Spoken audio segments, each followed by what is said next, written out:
important warning for people who take a certain type of powerful heartburn drug. A new study says the drugs could actually be increasing a person's risk for a heart attack. CBS 2's Dr. Max Gomez here now with more details on this. Doc. That's right, Maurice and Christine. It's a class of stomach acid blockers called proton pump inhibitors, or PPIs for short. They're the third most taken type of drug in the U.S., almost 23 million Americans, to the tune of $13 billion a year. So the news that they might increase heart attack risk could be a big problem. Peter Leahy suffers with heartburn from acid reflux.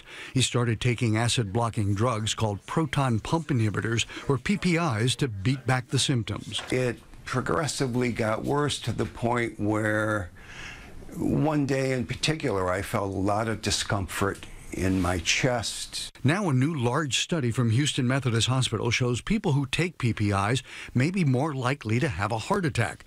The drugs include brand names such as Prevacid, Prilosec, and Nexium, and are used to treat GERD and other gastrointestinal problems. Proton pump inhibitors increase the risk of heart attack in the general population by about 15 to 20%. So these drugs are meant to block stomach acid. How is it that they can lead to heart disease? They might actually block an enzyme that keeps the lining of the arteries healthy.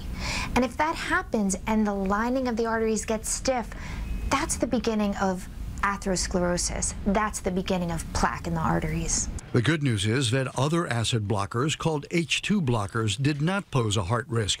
Those medicines include Pepcid and Zantac. Big deep breath. Peter's doctor is already moving him to an H2 blocker. There's a lot of heart problems historically in my family, so that's kind of a big issue for me. For the millions who do take PPIs, doctors say don't panic, but if you have heart disease, it might be more important for you to really talk to your doctor and make sure that all the risk factors you have for heart disease are in check, because this might increase your risk.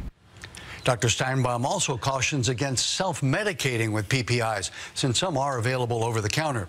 Short-term use is okay, but if you have chronic reflux problems, see a doctor, because you shouldn't be taking them unless you really need them. These are serious medicines. Okay, doctor, thank you. Dr. Max. Well.